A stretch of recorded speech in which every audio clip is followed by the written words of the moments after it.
What if the aging janitor cleaning hospital floors was actually the man who built the entire place? Alone to our wise and loyal listeners, you who understand the power of quiet leadership and hard-earned wisdom. Today's story isn't just about age discrimination.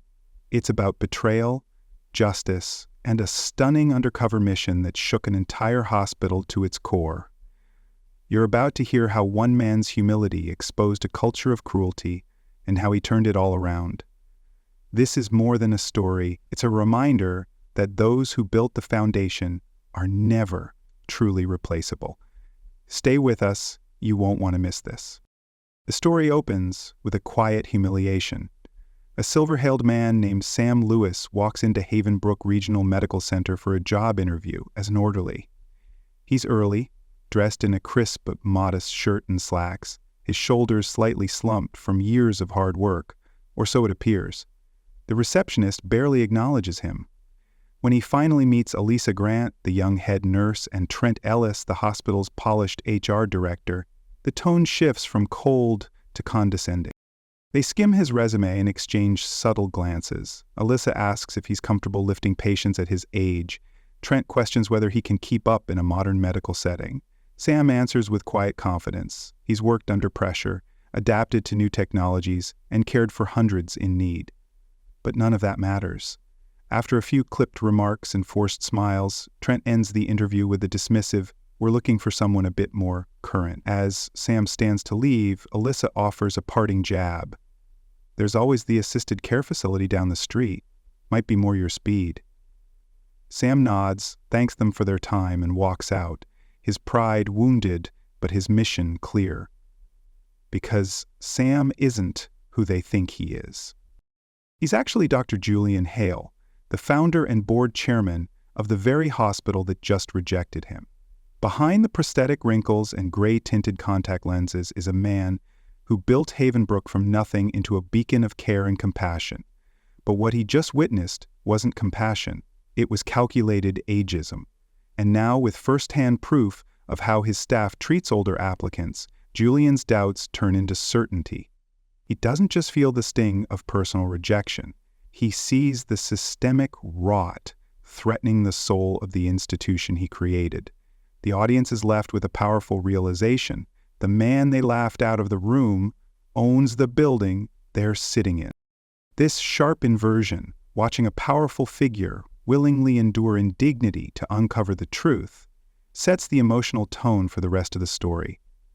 It speaks directly to the fear many older Americans have, being invisible, discarded, and underestimated. But Julian isn't walking away in shame. He's walking away with a plan. The final image in this opening scene is Julian standing in the parking lot, peeling off a latex age spot from his hand, revealing the steady grip of a man who has just declared war on a broken system. The hook lands. They think I'm irrelevant. Let's see how irrelevant I feel when I take their badges. 3 months before his humiliating interview, as Sam Lewis, Dr. Julian Hale had started noticing troubling patterns. Whispers echoing through boardroom corridors, concerned glances exchanged by longtime staff, and an increasing number of retirement announcements that felt anything but voluntary. On paper, everything looked fine. Havenbrook's quarterly reports were strong. HR claimed turnover was within normal bounds. Yet something in Julian's gut wouldn't settle. It started with a note slipped anonymously under his office door. "We're being pushed out. We thought you should know." Then came a voicemail from a retired nurse, her voice shaking as she described being evaluated unfairly after 3 decades of flawless service. "They said I don't move fast enough anymore," she said. "But I trained half the staff in this building." Julian's concern grew. As founder and now board chairman, he had deliberately stepped back from daily operations in recent years, trusting his executive team, particularly Chief Operating Officer Madeline Rowan, to steer the hospital forward. She had been polished, innovative, and always eager to present clean metrics. But now, that polish seemed to hide something darker. HR's reports showed 0 signs of discrimination, yet Julian knew how numbers could be massaged and stories rewritten. He brought his concerns to Linda, his trusted executive assistant of 15 years. "If something's going on," he said quietly, "it's buried deeper than the reports. I need to see it for myself." Linda hesitated, then nodded. "You're thinking about going in as someone else, aren't you?" He didn't answer at first. He didn't have to. The idea had already taken root.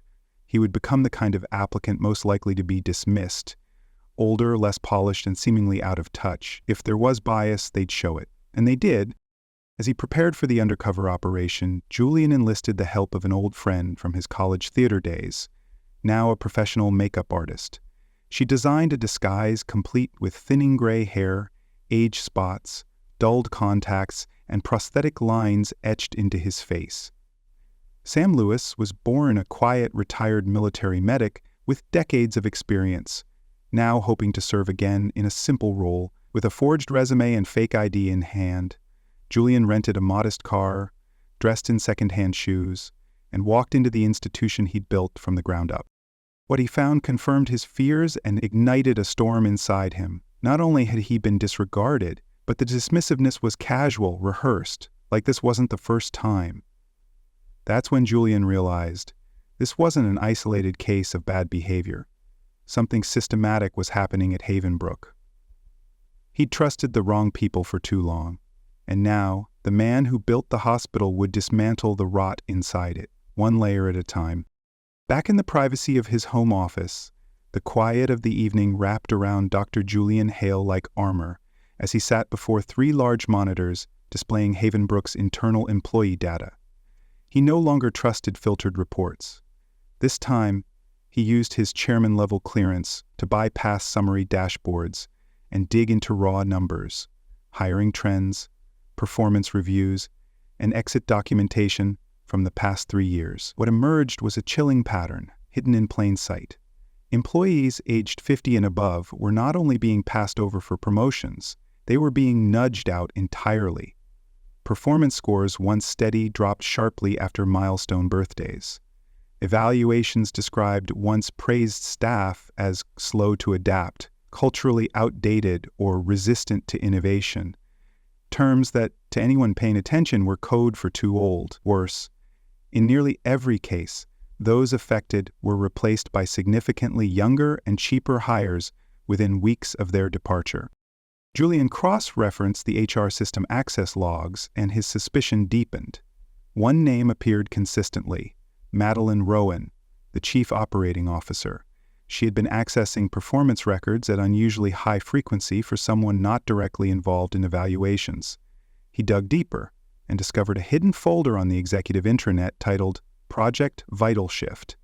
The document was vague but unmistakable in tone, a so-called strategic workforce modernization plan aimed at optimizing staff efficiency and lowering long-term overhead costs.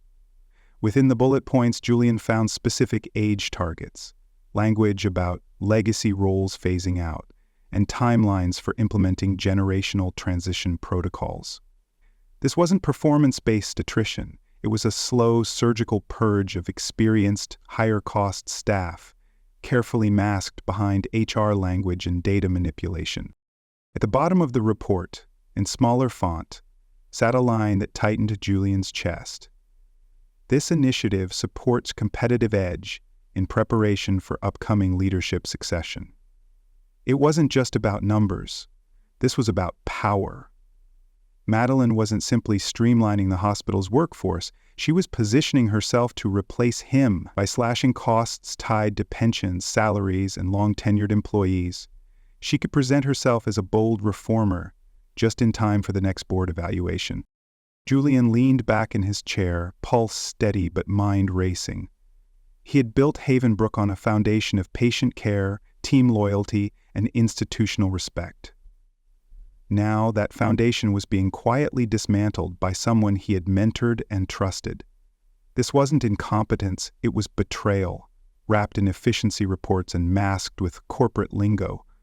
The board wouldn't see it unless he showed them the truth, but spreadsheets weren't enough. He needed people, voices, faces, stories. And to get those, he'd have to rally the very employees who had been pushed aside. Havenbrook wasn't just under attack, it was being hollowed out from within. And Julian would not let it fall. The next morning, Dr. Julian Hale arrived at the side entrance of Havenbrook, not in a suit, but in jeans and a windbreaker, blending in with the hospital's day shift crowd. His goal wasn't a dramatic confrontation, it was quiet truth-gathering. He needed real voices, first-hand stories, and verifiable patterns to expose the rot spreading inside the institution he once believed unshakable. He reached out to Calvin Morris, the hospital's long-serving chief of staff and Julian's closest ally from the early years. At first, Calvin was skeptical. Surely HR couldn't be involved in anything this deliberate. But after seeing early data and the Project Vital Shift file, the color drained from his face. "If this is true," he muttered, "we've failed more than just numbers. We've failed people." Together, they turned to someone they could trust implicitly, Nora James, a respected veteran ER tech known for her no-nonsense attitude and deep roots among long-term staff. Nora quietly began reaching out to former nurses, lab techs, and custodians who had been phased out or pushed into early retirement. Her phone lit up almost immediately. One nurse shared how her desk had been relocated to a remote hallway just weeks after turning 60. Another technician said he was suddenly left off department-wide communications, making it impossible to succeed. Several confided that they had been offered modest severance packages contingent on signing non-disclosure agreements. The offers came with veiled threats. Take this now, or go through performance reviews that may damage your record. These weren't isolated stories. They formed a consistent and chilling pattern. Julian arranged for confidential interviews at a neutral space, a local church that still hosted some of Havenbrook's wellness events. Over the course of 4 evenings, more than a dozen current and former employees sat down across from Julian and Calvin, many with tear-streaked cheeks, others trembling with indignation. Each story carried weight, but some hit like a hammer. One-night custodian, Walter Bishop, who had worked at Havenbrook for over 40 years, revealed that he had been informed his pension benefits wouldn't vest if he didn't voluntarily step down by month's end. "I mopped this hospital when the paint was still drying," he said, voice breaking. "Now they say I'm a liability to patient optics." Julian listened, each testimony etching a deeper scar into his resolve. These people weren't outdated, they were pillars, and they were being quietly removed under the guise of progress. Nora gathered these stories into a single coded notebook, and Calvin began collecting internal documentation to support them. Julian didn't just want emotional impact, he wanted irrefutable evidence. The deeper they dug, the clearer the strategy became. Push out older employees, replace them with cheaper, younger hires, and call it evolution. But this was no evolution. It was a quiet war against experience, waged with spreadsheets and euphemisms. Julian now had his army, silent for too long, but ready to be heard. The next step wouldn't be quiet, it would be seismic. The shift in Havenbrook's soul was no longer subtle, it was unmistakable. As Dr. Julian Hale quietly moved through the hospital in the following days, speaking with long-serving staff in stairwells, storage rooms, and break areas, he felt a weight far heavier than data ever could convey. Disillusionment. The very people who once bled loyalty for the hospital were now walking ghosts, silent, cautious, and fearful. The whispers had grown into a low hum across departments. Staff weren't just worried about being fired, they were worried about being erased, written out of the hospital's future like they'd never mattered at all. Younger employees began noticing too. Nurses in their 20s questioned why seasoned colleagues were suddenly off critical shifts. A junior administrator quietly asked Calvin, "Why are all the people training us disappearing?" The moral erosion wasn't hidden, it was happening in plain view. Julian held an unscheduled meeting in the basement break room, an out-of-the-way space once used for volunteer orientations, now largely forgotten. There was no official memo, just word of mouth. He was expecting a handful of attendees. Over 30 came. Some were janitors, others nurses, a few senior administrators. Most looked over their shoulders before entering. Once seated, the room felt like a confessional bubble. People spoke with quiet urgency, some with shame, many with tears. A pharmacist described being removed from the schedule without warning. A A pediatric nurse said she was replaced by a new hire half her age and asked to train her own replacement before being transitioned. A surgical tech who'd served during 3 separate leadership changes said he was no longer in alignment with Havenbrook's strategic direction. A phrase repeated almost verbatim in 6 other testimonies. Then came a moment that left Julian speechless. Walter Bishop, the aging janitor who'd helped clean operating rooms for 4 decades, stepped forward with a folded piece of paper. It was a memo from HR advising that his service optics may negatively affect the patient satisfaction index. He read aloud the final sentence: "Consider retirement before reputational harm becomes irreversible." The room fell into stunned silence. Julian could barely speak. This wasn't about efficiency. It wasn't even about money anymore. It was about discarding dignity, shaming experience, and choosing short-term optics over human worth. "We used to be proud to work here," one voice said from the back. "This place used to care." The phrase echoed through the group, triggering murmurs of agreement and nods from those too tired to speak. Julian felt something shift in that moment, not just in the room, but in himself. This wasn't just a corporate betrayal. It was a moral collapse, an abandonment of every value Havenbrook was founded on. As he looked around at the worn, worried faces, his path became clear. This couldn't be handled through quiet corrections. It had to be exposed, confronted, and dismantled. The people who built Havenbrook weren't liabilities. They were the last remaining guardians of its soul. And Julian would not let them be swept aside without a fight. The tension in the executive conference room was palpable. Every department head, board member, and senior manager had been summoned to an emergency leadership meeting with less than 12 hours' notice. Most assumed it was about financials or a pending acquisition. Only Dr. Julian Hale knew the real reason. As he entered, sharply dressed and calm, the room quieted. At the head of the table sat Madeline Rowan, COO, confident and composed. Until she saw the thick folders at each seat, Julian began with no preamble. "Today's agenda," he said evenly, "is accountability." He gestured toward the folders. "What you're holding is a record of systematic age discrimination, implemented under the name Project Vital Shift." A ripple of confusion, then alarm, spread around the table as executives opened the documents. Inside were employee testimonies, falsified performance reviews, and HR emails that exposed a calculated campaign to push out older staff. Madeline scoffed. "With all due respect, this feels like a misinterpretation of routine staffing strategy." But Julian wasn't finished. He clicked a remote, and the large screen behind him lit up with a video montage of anonymous interviews. Blurry faces of nurses, custodians, and clinicians, voices trembling as they described being shamed, demoted, and replaced. The final clip showed Walter Bishop, the janitor, quietly reading the line from his HR letter: "Consider retirement before reputational harm becomes irreversible." The room fell into stunned silence. Madeline's smile faltered. Julian turned to her directly. "You called it optimization. I call it exploitation." Then came the death blow. Julian pulled up Madeline's internal email, addressed to Trent Ellis and 2 board members, detailing targeted cuts by age bracket and referencing her plan to streamline compensation structures before the next board transition. The subtext was clear. She was plotting to take Julian's place. Gasps broke out. "You went behind my back, manipulated data, and used human lives to climb a ladder," Julian said, voice calm but steely. "This isn't leadership, it's betrayal." Madeline tried to salvage control. "You're overreacting. These were necessary cost-saving measures." Julian turned to the board. "At what cost?